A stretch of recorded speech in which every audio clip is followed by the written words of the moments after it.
एक तो है डेरिवेशन ऑफ, मैं लिख तो चलता हूँ ना साथ के साथ, ज़्यादा बड़ा टॉपिक नहीं है, बहुत सिंपल छोटा सा डिस्कशन है।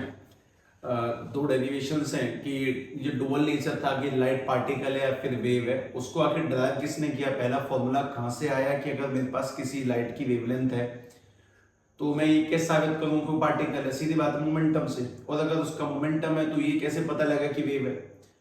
वो सारी चीजें वो ड्राइव कहाँ से हुई थी हमें वो डेरिवेशन करनी है। और उसके बाद में अगर मैं एक पार्टिकल हूँ क्योंकि, तो मेरे चलने से मुझे वेवलेंथ क्रिएट हो जाएगी, ऐसा फिजिक्स का कहना है। तो ऐसा कोई फॉर्मूला बताओ जिससे कि मैं खुद की वेवलेंथ निकाल सकता हूँ। तो ये दो मेन छोटे छोटे टॉपिक हैं।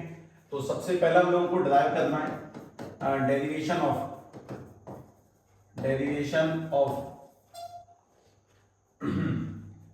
Momentum and derivation of momentum and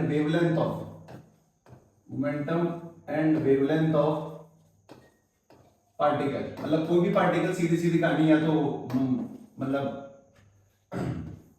particle of metal, momentum and wavelength of metal. कोई भी मेटल या तो पार्टिकल नीचे शो करेगा या फिर वेवलेंथ शो करेगा।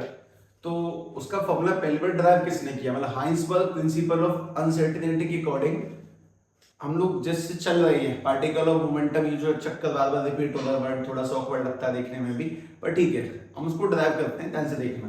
सबसे पहली बात तो ये कि अगर अपने पास में कोई भी पार्टिकल किसी भी स्पीड से चलेगा तो स्पीड चलने में उसमें क्या क्रिएट होती है, एनर्जी। और ये जो बात बताई थी हम लोगों को, किसने बताई थी, आइंस्टाइन ने। तो आइंस्टाइन्स एनर्जी मास इक्वेशन के अकॉर्डिंग, आइंस्टाइन्स एनर्जी मास इक्वेशन, मतलब सिंपल सी बात है कि डेरिवेशन कैसे करनी है वो देखो, ज्यादा मूड मारने की आवश्यकता नहीं है, बहुत हाई लेवल पे चली जाती है बातें। क्वांटम फिजिक्स की थ्योरी यहाँ से स्टार्ट होती है और हमें शायद उस लेवल का नहीं पढ़ना है, टू बी ऑनेस्ट, है ना।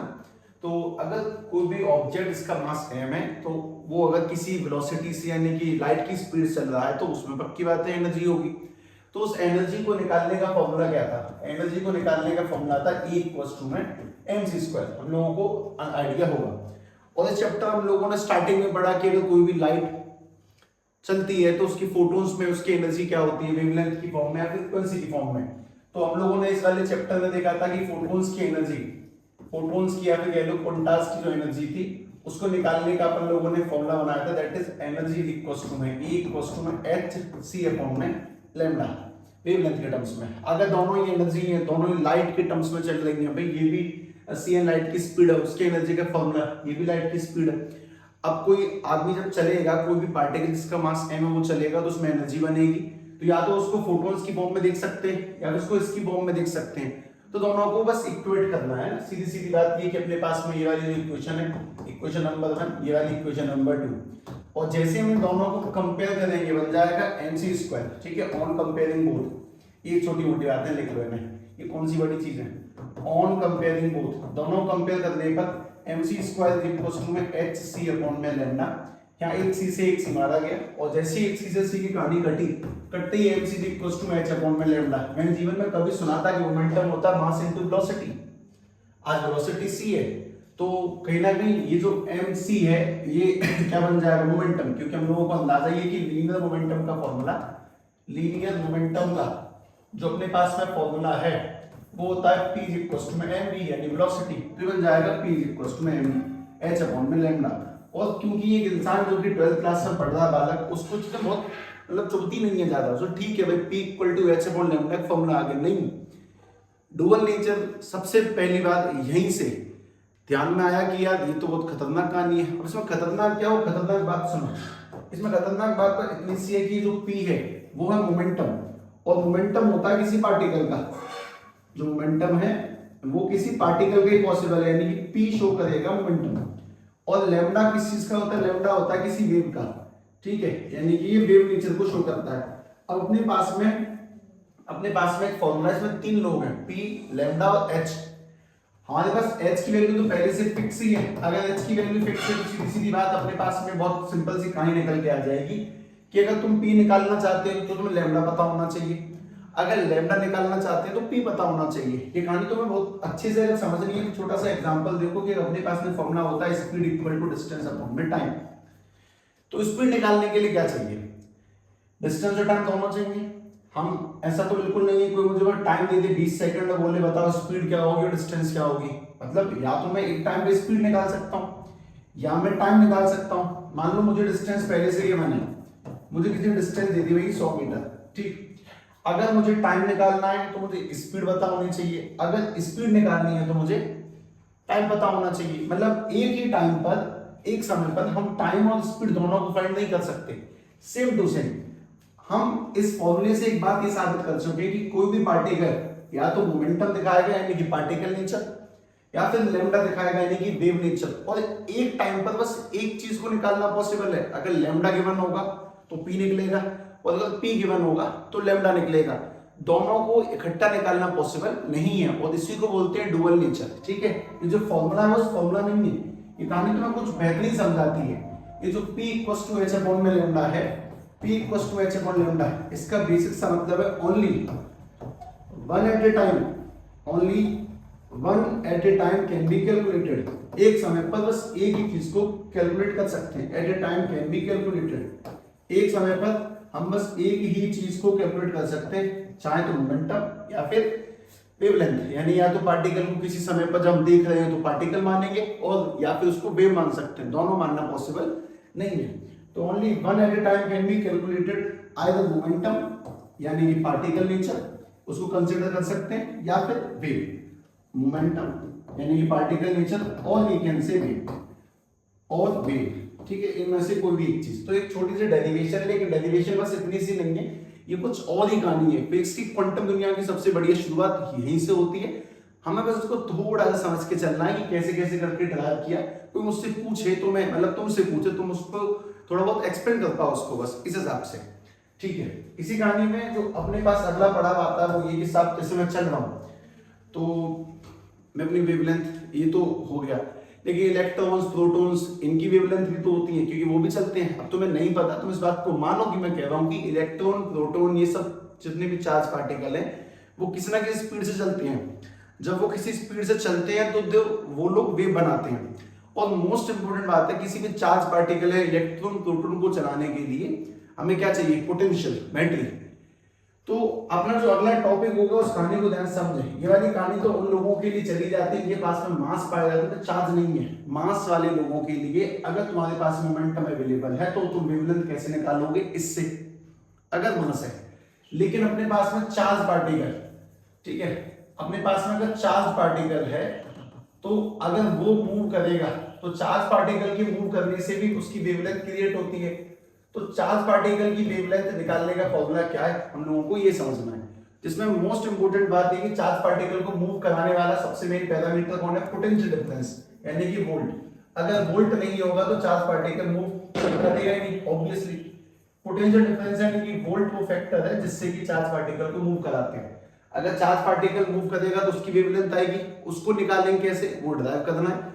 और मास कैसे मूव करेगा तब उसकी वेवलेंथ निकालने का तरीका, लेकिन बस वही नहीं है। ये वो सबसे बड़ी कहानी है जो साबित करती है कि डुअल नेचर का मतलब कोई भी पार्टिकल एक समय पे या फिर तो पार्टिकल नेचर दिखाएगा मैटर, या फिर वेव नेचर, और हम एक टाइम पर बस एक ही कैलकुलेट कर सकते हैं। दोनों को कैलकुलेट करना इज इम्पॉसिबल, ठीक है। अब इस वाली बात को समझते हैं, इसलिए अगले टॉपिक का नाम लगाओ। अगला होगा कि wavelength of different charge particles, wavelength of different charge particles, अलग अलग चार्ज पार्टिकल्स की वेवलेंथ निकालते हैं। डिफरेंट चार्ज पार्टिकल्स मतलब इलेक्ट्रॉन की, प्रोटॉन की और अल्फा पार्टिकल्स की, ठीक है, चार्ज पार्टिकल। और मोस्ट इंपोर्टेंट इस कहानी में कि मैं तो सभी को छोटा सा काम देता हूं करने के लिए, अल्फा पार्टिकल और इलेक्ट्रॉन प्रोटॉन पे कितना चार्ज है और कितना मास है, उसको एक दिन में ढूंढ के ध्यान से किसी पन्ने पे एक जगह पे लिख लो। एक बार लिखने से याद हो जाएगा कि क्या चक्कर है। नहीं तो हमें लगता है कि हमें आता है अल्फा पार्टिकल किसे कहते हैं, आधी ज्यादा आबादी शांत हो जाए, किसी से पूछ ले जाए अल्फा पार्टिकल किसे कहते हैं, ठीक है। ध्यान से बात सुनो। सबसे पहली बात, डेरिवेशन है ये स्टार्ट आपकी वहीं से होती है जहां से पुरानी वाली हुई थी, मतलब कि फ्रॉम हाइंसबर्ग प्रिंसिपल ऑफ अनसर्टेनिटी। पहली बात ध्यान रख के हम किस चीज को कहां से जनरेट करके ला रहे हैं, चार्ज पार्टिकल पोटेंशियल से चलेगा तो मेरा फॉर्मूला जो वेवलेंथ का बनेगा उसमें एंड में पक्का है कि पोटेंशियल आएगा ही आएगा, वोल्ट आएगा, ठीक है। इस बात को ध्यान रखना। सबसे पहली बात जो अपन लोगों ने पुराना देखा वहां से लगाता हूं, ठीक है। फॉर्मूला लिखता हूं, सीधी सी फॉर्मूला लिखता हूं, वी नो दैट हम लोगों के पास में जस्ट अभी एक चीज गुजर के गई है, उसको लिखा, we know that p is equals to h upon में लैम्डा। अच्छा, p यानी कि मोमेंटम, मोमेंटम का फॉर्मूला मास इनटू वेलोसिटी, तो मोमेंटम का फॉर्मूला पुट किया, यानी कि कुछ इस तरह से m is equals to h upon में लैम्डा। अब शायद इस जगह पे हम लोग एक काम करेंगे कि मैं तो मोमेंटम और काइनेटिक एनर्जी में कन्वर्जन करके दिखाता हूँ। मोमेंटम है ना ये p, मतलब इसको ना लिखूं तो कोई मतलब जरूरी नहीं है कि ऐसे ही होगा, कोई और तरीका भी वैलिड है इसके लिए, तो इसको बता भी सकता हूँ, कोई बड़ी चीज है नहीं। ठीक है, ध्यान से बात सुनो। चलो शॉर्ट मारते हैं। अपने पास में इस वेरिएशन करने के लिए दो तीन पुरानी बातों का मेल है, एक पुरानी बात इस जगह पे, एक पुरानी बात इस जगह पे, उसके बाद में ये कहानी यहाँ पे ज्वाइन हो जाएगी। तो पुरानी बात नंबर 1 क्या मुझे आता है, relation between kinetic energy momentum, between kinetic energy and linear momentum. 11th class कोई मजाक नहीं है, 11th क्लास बेसिक तौर पे हम लोगों को सबसे मेन क्या सिखाती है, डीपनेस ऑफ सिलेबस कांसेप्ट्स को क्लियर करने के लिए किस ब्रेन का होना आवश्यक है, वो 11th में ही आता है कि हम कितने टाइम में सिलेबस को फिनिश करें, कितने में कर देना चाहिए, कैसे कंसेप्ट होते हैं, किसकी पढ़ाई कैसे होनी चाहिए, वो सब कुछ 11th का पोर्शन है। क्या ये देखते हैं काइनेटिक एनर्जी में और मोमेंटम में क्या रिलेशन बनेगा। पहली बात, काइनेटिक एनर्जी का वो एकमात्र ऐसा फॉर्मूला जो वाला कभी नहीं बोलता, kinetic energy half m v square, तो कुछ अलग ही रखा हुआ है हाफ एम वी स्क्वायर। अब इसमें रिलेशन बनाना है दोनों के बीच में, तो ऊपर नीचे m का मल्टीप्लाई करा, और जिस दिन ऊपर नीचे ये याद करना पड़ेगा, तो ऊपर नीचे m का मल्टीप्लाई करा तो m square v square upon में 2m। उसके साथ साथ अगली काम की बात ये कि mv का होल स्क्वायर है, तो एक बार लिख देता हूं, mv का whole square is equal to में अपॉन में 2m। अब mv यानी कि मोमेंटम, अभी जो मैंने मिटा दिया इसीलिए कि हाँ मतलब करने के अलग अलग तरीके हो सकते हैं। तो काइनेटिक एनर्जी में पहले तो 2m का मल्टीप्लाई भेजा, रूट लगा दिया इक्वल टू में mv, स्क्वायर से रूट लग गया। अपने पास में अंडर रूट में 2m के इज इक्वल टू में p, 2 पूरे पूरे पे रूट, पूरे पे रूट इज इक्वल टू में p, ये अपने पास में बन चुका मोमेंटम। तो यहाँ पे जो मोमेंटम है उसकी जगह पे मैंने पहले तो ये पुट किया, अंडर रूट 2m के is equal to h upon में लैम्डा। सीधी बात है कि मैं वेवलेंथ निकालने की तैयारी करता हूँ, तो वेवलेंथ को मेन आदि बनाते हैं, मतलब अपॉन में क्यों रखे जब वेवलेंथ निकालना है तो वेवलेंथ को नीचे शिफ्ट किया, तो lambda is equal to h upon में अंडर रूट में 2m के ये अपने पास में लैम्डा आ चुका है वेवलेंथ। लेकिन अभी कहानी उस जगह पे नहीं रुकी है कि सब चार्ज पार्टिकल को चलाने के लिए तो पोटेंशियल चाहिए। आपने बताया था कि फॉर्मूले के एंड में वोल्ट आना चाहिए, यहाँ पे तो वोल्ट का नामो निशान तक नहीं है, तो वोल्ट की एंट्री करवाते हैं। ध्यान से देखना, सबसे पहली काम की चीज तो ये कि अपन लोगों को क्या अंदाजा है कि एनर्जी का एक फॉर्मूला ये भी होता है QV, अगर नहीं है तो इसको थोड़ा सा ड्राइव करके देखता हूँ, 19-20 से ड्राइव करता हूँ, परफेक्ट नहीं। हमने किसी टाइप पे सुना था पोटेंशियल इज इक्वल टू होता है वर्ग अपॉन में चार्ज, चैप्टर नंबर 2 में, एकदम सही है। अगर यहाँ पर देखेंगे तो QV इक्वल टू में वर्ग हो गया, वर्ग की यूनिट क्या होती है, जूल होती है, जूल मतलब एनर्जी ही होती है कुल मिला के। तो मैं इसके जगह पे कल को लिख दूं एनर्जी इक्वल टू में QV, तो बात एकदम सही है। और Q की जगह पर मतलब एनर्जी के ऊपर मैं काइनेटिक भी लिख दूं तो भी QV ठीक ही है, मतलब पार्टिकल को चला ही तो रहे हैं पोटेंशियल से, तो चला रहे तो काइनेटिक में कन्वर्ट हो गया। जरूरी नहीं कि काइनेटिक है तो वो mv स्क्वायर में आए, एक पोटेंशियल का काम था इलेक्ट्रॉन चलाना, तो पोटेंशियल से इलेक्ट्रॉन चलाए तो वो भी उसकी काइनेटिक एनर्जी का फॉर्मूला माना जाएगा, तो K इक्वल टू बन जाएगा QV। और अपना जो अंतिम काम है वो इस जगह पे स्टार्ट होता है, लैम्डा इक्वल टू में h अपॉन में अंडर रूट में 2m, K की जगह पर QV। ये अपने पास में फाइनल फॉर्मूला बना, लेकिन अभी फाइनल हुआ नहीं है। उसका रीजन है हमें ये 3 फॉर्मूले याद करने शॉर्ट में सीधे सीधे, इलेक्ट्रॉन के, प्रोटॉन के, अल्फा पार्टिकल पर कितना कितना चार्ज पाया जाता है, कितनी उनकी वेवलेंथ होती है, उसका सीधा क्या तरीका हो सकता है। बात सुनो, सबसे पहली बात तो ये मैं तुमसे कहता हूं कि फॉर इलेक्ट्रॉन पे आ जाओ। फॉर इलेक्ट्रॉन पे मास जानते हैं हम लोग कितना होता है, 9 कुछ 10 माइनस 29 31 है। ये चीजें लिख के बैठ कर याद करने की जगह पर कि इस पे इतना मास है, इस पे इतना चार्ज है। इलेक्ट्रॉन पे चार्ज भी पता हम लोगों को, जहां तक है इलेक्ट्रॉन पे चार्ज 1.6 10 की पावर माइनस के 19, वो प्लैंक कांस्टेंट 6 10 माइनस 34 जो भी। अब अगर इलेक्ट्रॉन के लिए मास रख दिया जाए, इलेक्ट्रॉन का मास, इलेक्ट्रॉन का चार्ज और इलेक्ट्रॉन और h की वैल्यू, इन सबको आपस में टोटल पूरा सॉल्व करें, तो अपने पास में लैम्डा की जो वैल्यू है इलेक्ट्रॉन के लिए वो निकल के आ जाए कितनी, 12.3 अपॉन में अंडर रूट में v। और यहाँ पे v माने वेलोसिटी नहीं है, v माने फ्रीक्वेंसी नहीं है, v माने क्या, पोटेंशियल।